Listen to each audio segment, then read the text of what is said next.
Alors nous allons passer à la question de Marie sur les annales akashiques. J'ai regardé vos vidéos avec beaucoup d'intérêt. Ce qui m'intéresse particulièrement, ce sont les annales akashiques. Comment peut-on faire pour y accéder? Ah oui. J'ai envie de dire, voilà, j'ai regardé vos vidéos au sujet de la conduite automobile, vous qui êtes, on va dire, moniteur d'auto-école, et je me suis posé la question, comment apprendre à conduire? Voilà. D'après vous, que va répondre le moniteur d'auto-école? Voilà. Il est certain que, enfin, pour ceux qui, souvent les gens nous écrivent en disant, oh là là, vous parlez de beaucoup de choses, mais vous ne répondez pas vraiment aux véritables questions, vous ne donnez pas de méthode, vous ne donnez pas d'astuces, vous ne donnez pas... Bon, je pense qu'au départ, nous avons quand même 220 vidéos, n'est-ce pas? Au départ, le but était de faire connaître la Psy-ESO. Au départ, les vidéos n'étaient qu'une vitrine pour parler de ce que nous faisons, hein. Voilà, de même qu'une vitrine flatte des produits, mais bon, les produits ne sont pas là en libre distribution. Quand on veut un produit qu'on a vu dans une vitrine, ben on rentre, on paye le produit, on ressort avec. Voilà. Donc c'est vrai qu'on est à une époque où les gens veulent tout avoir et rien payer, c'est le cas de le dire. Et c'est vrai que quand on dit aux gens, voilà ce que raconte mon livre, qu'ils font un résumé, ils disent, mais comment ça se fait que vous parlez du résumé du livre, vous avez qu'à nous le donner? Bien sûr, oui, mais bon, je laisse à chacun de ceux qui ont ce genre de raisonnement une analyse objective d'eux-mêmes, et peut-être qu'ils arriveront à la même conclusion que moi, mais ce n'est pas à moi de le dire ici, hein, dans une vidéo, c'est à eux de comprendre quel est le problème qui les bloque et qui leur empêche d'avancer. Voilà. Quand on veut recevoir, il faut savoir donner, hein, tous les sens du terme, mais ce n'est pas que dans un seul sens. Voilà. Même ceux qui reçoivent, un jour, il faudra qu'ils apprennent à donner aussi. Donc, tout ça pour dire quoi? Tout ça pour dire que, bon, nous estimons que 200 vidéos pour parler de la Psy-ESO, c'est relativement suffisant, mais on va continuer, on va en faire encore. Dans ces vidéos-là, nous donnons quelques astuces, nous parlons de choses pour que les gens se posent des questions, et non pas pour qu'ils s'arrêtent de s'en poser, parce que le but n'est pas d'être des gourous qui répondront à toutes les questions, mais nous sommes des gens qui proposons des réponses. Donc ces réponses sont proposées. Après, si la personne veut aller plus loin, c'est comme tout. On vous fait goûter, vous allez dans un supermarché et on vous propose un petit bout de pain avec du fromage dessus. Bon, si vous mangez ce bout de pain et vous dites c'est bon, mais pourquoi vous ne me donnez pas la boîte complète? La personne va vous regarder avec des yeux ronds et dire mais d'où il sort celui-là? Voilà. Je veux dire, il faut, dès qu'on touche à l'ésotérisme, à la spiritualité, je ne dis pas l'ésotérisme parce que les gens en France ne savent pas plus ce que c'est l'ésotérisme, hein. Ils ne savent pas ce que c'est un ésotériste, ils pensent que la spiritualité c'est la porte ouverte à tout, à n'importe quoi, et que chacun peut y aller. Moi j'ai vu Matrix, donc du coup je suis ésotériste. Oui, non. Voilà. La spiritualité c'est un état d'esprit, mais l'ésotérisme est une étude. C'est comme si vous disiez j'ai un esprit matheux et il y a les mathématiques. Voilà. Les mathématiques, pas tout le monde a envie de les étudier. L'ésotérisme c'est le côté, on va dire entre guillemets, scientifique de la spiritualité. La spiritualité, c'est le résultat final. Tiens, je vois des choses qui pétillent dans l'air, qu'est-ce que je suis doué? Oui, mais l'ésotériste va venir, va vous expliquer ce que sont ces choses qui pétillent dans l'air, pourquoi vous êtes sorti, comment, quelle est la méthode pour reproduire ça à volonté, etc. Donc, même si j'aime pas le mot scientifique, il est vrai que l'ésotériste, et encore plus le Psy-ESO, hein, c'est un technicien de l'esprit. Voilà. Bon. Donc un technicien de l'esprit, c'est sûr qu'il a des connaissances, c'est sûr que ces connaissances, pour les partager, il est obligé de les faire connaître. Mais de là à tout distribuer à tort et à travers, c'est une autre histoire. Parce qu'il existe des méthodes, des techniques, des exercices qui peuvent être dangereux s'il n'y a pas un suivi. De même que si un jour vous allez passer votre permis, que vous n'avez jamais mis les pieds dans une voiture et que le moniteur d'auto-école vous dit allez montez, je vous ferme la portière, mettez la ceinture, partez et vous revenez dans une demi-heure ici, vous allez dire waouh, là vous allez être en danger. Donc il faut qu'il y ait un accompagnateur. Voilà. Mais le problème, c'est qu'on trouve ça tout à fait normal. On trouve normal même d'avoir quelqu'un qui vient chez nous pour faire 1 heure d'accompagnement pour notre nouvel ordinateur, pour nous expliquer notre OS, notre operating system, que ce soit Windows, que ce soit un Mac ou n'importe quoi. On trouve toutes ces choses-là naturelles, mais dès que c'est la spiritualité, dès que c'est l'ésotérisme, et là on s'aperçoit que les gens, il y a une grosse carence, ils ne savent pas ce que c'est. Ils ne savent pas ce que c'est la vraie spiritualité, ils ne savent pas ce que c'est l'ésotérisme. On leur dit, voilà, il y a ça qui existe, vas-y, raconte-moi tout, explique-moi tout, donne-moi tout. Non, c'est pas comme ça que ça fonctionne. Un ésotériste est quelqu'un qui a étudié de très nombreuses années. Je ne veux pas en parler de combien, parce que sinon ça va faire peur aux gens, ils ne vont jamais commencer. La spiritualité, c'est un état. On peut être un spiritualiste. Pour être spiritualiste, c'est quoi? Être quelqu'un de gentil, vivre d'une manière saine, ne pas être méchant vers les autres. On n'est pas obligé de donner, de toujours donner gratuitement, parce qu'il faut bien vivre, il faut bien manger, etc. Mais je veux dire, c'est un état d'esprit général, la spiritualité. C'est pas une science, c'est un état d'esprit général. Une manière de vivre en conformité avec les lois naturelles, si on peut, si on les connaît, si on sait que ça existe, et surtout être en bonne harmonie avec les autres. Voilà, c'est être spirituel, c'est pas se comporter comme un cochon. Hein, c'est l'inverse de la personne qui se comporte comme un cochon, comme si elle était seule à vivre dans l'univers. Mais ça, n'importe qui peut être spirituel. Alors si vous pensez qu'être spirituel, ça classe, vous avez tort. N'importe qui peut être spirituel, il suffit qu'il soit quelqu'un d'aimable et de poli. Voilà.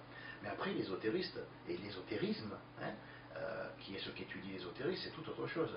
Donc je ne peux pas expliquer à cette personne, pour en revenir à ça, je m'en éloigne pas, je ne peux pas expliquer à cette personne comment accéder aux annales akashiques, sachant que c'est un exercice très profond, que certaines personnes ont qu'au bout de plusieurs mois, voire 2-3 années de travail sur soi et de recherche, je ne peux pas lui apprendre à faire ça. Parce qu'elle en serait plus perturbée qu'autre chose. Parce qu'elle pense que les annales akashiques, elle va arriver, c'est comme un bouquin, elle prendra ce qu'elle veut, elle repart. Non, elle va vivre les annales akashiques. On ne voit pas les annales akashiques.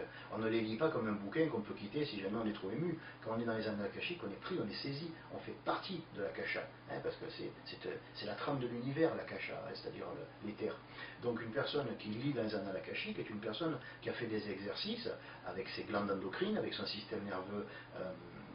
Pas le cérébro-spinal, mais plutôt le grand sympathique, bon, sans vouloir rentrer dans la technique, c'est une personne qui s'est habituée à faire passer un courant psychique qui se transforme en courant électrique quand il est dans le système nerveux, qui est un peu plus élevé, avec une tension un peu plus élevée que celle du système nerveux ordinaire. Donc c'est le système nerveux autonome, donc ça gère certaines choses comme la respiration, comme les palpitations cardiaques, la digestion, etc.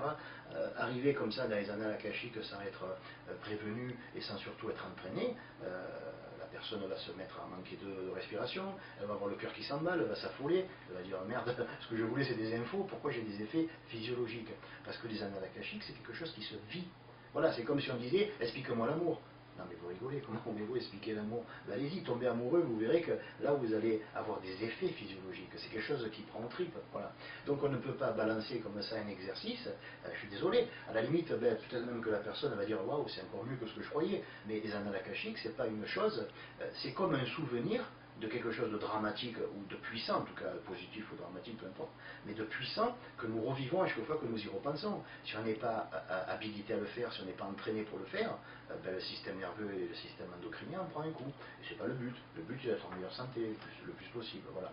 Donc pour toutes ces raisons, et c'est pas pour cacher, c'est pas que je veux qu'on me paye pour donner des secrets, mais je veux dire par là qu'il y a toute une préparation, comme pour le permis de conduire. Hein. Je prends cet exemple parce que c'est vrai que c'est très riche. Il faut apprendre le code, il faut s'entraîner.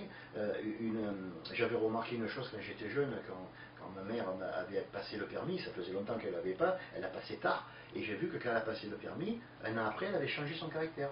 Parce qu'une femme qui conduisait à l'époque, maintenant je ne sais plus, je ne suis pas une femme, j'ai juste vu ça parce que j'étais jeune et ça m'a marqué. J'ai vu que ma mère, un an avant la conduite et un an après, son caractère avait changé. Elle était plus sûre d'elle, elle avait moins peur de sortir seule, etc.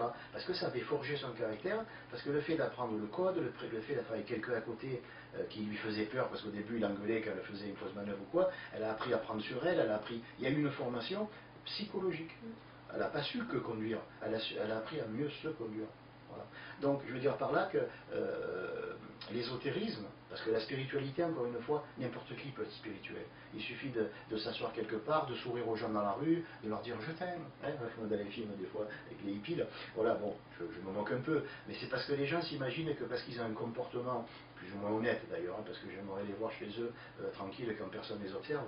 Voilà, quand les gens ont un comportement, on va dire, qui est plutôt positif, qui est plutôt bisounours, hein, comme j'aime à le dire, bon mais voilà, ils sont spirituels. Être spirituel, encore une fois, c'est quelque chose qui ne peut pas se contrôler, qui ne peut pas se quantifier. On ne sait pas si les gens dans la rue qui vous sourient et qui ont l'air de vous aimer avec un regard vachement lumineux, on ne sait pas si c'est du flan, on ne sait pas si c'est vrai, et on ne le saura jamais si on ne les côtoie pas. Tandis que l'ésotérisme, là on ne peut pas passer outre. C'est comme dire à quelqu'un, tiens tu dis que tu as ton permis, ben vas-y conduis. Tu as ton permis poids lourd, ben vas-y conduis le 35 tonnes, on va voir comment tu t'en sors. L'ésotérisme c'est quelque chose de très technique. On ne peut pas passer pour un ésotériste. On l'est ou on ne l'est pas. Voilà. À partir du moment où un ésotériste se dit ésotériste, il va pouvoir expliquer des choses qui sont d'une haute technicité, qui pourraient même étonner un scientifique ou un médecin. Parce que l'ésotériste, il a passé des mois et des mois à étudier le système endocrinien, à étudier le système nerveux orthosympathique, parasympathique, il sait à quoi sert le cérébrospinal, il sait ce que c'est la moelle épinière, il sait la différence entre les différents segments du système nerveux. Donc c'est une étude qui est, voilà, il y a 6 mois d'études du système nerveux, et encore 6 mois d'études sur les glandes endocrines, bien que ce ne soit pas de la médecine, on est obligé de passer par là. Voilà. Donc je veux dire que on ne peut s'attaquer aux annales akashiques en étant spirituel. On ne peut être un ésotériste, voilà où je veux en venir. Et pour être un ésotériste, il faut étudier des mois et des fois des années. Voilà. Donc je parle de ça pour que les gens s'y intéressent. Pas nécessairement pour qu'ils viennent dans notre crèmerie, ils peuvent aller dans une autre s'ils veulent. S'ils trouvent quelque part quelqu'un qui est capable de leur apprendre ça, il n'y a aucun souci. Mais si on leur apprend les annales akashiques en leur disant il faut que tu t'assoies, que tu envoies de l'amour à l'univers, tout ça c'est du flan. C'est pas comme ça qu'on devient ésotériste. C'est comme ça qu'on se met à goûter, à goûter à la spiritualité, mais pas à l'ésotérisme. L'ésotérisme, c'est plus qu'un art de vivre, c'est une fonction. De même qu'on peut aller à l'école et en étant un bon élève, là on est spiritualiste, et après il y a le professeur qui là est l'ésotériste. Merci pour ta question et à bientôt.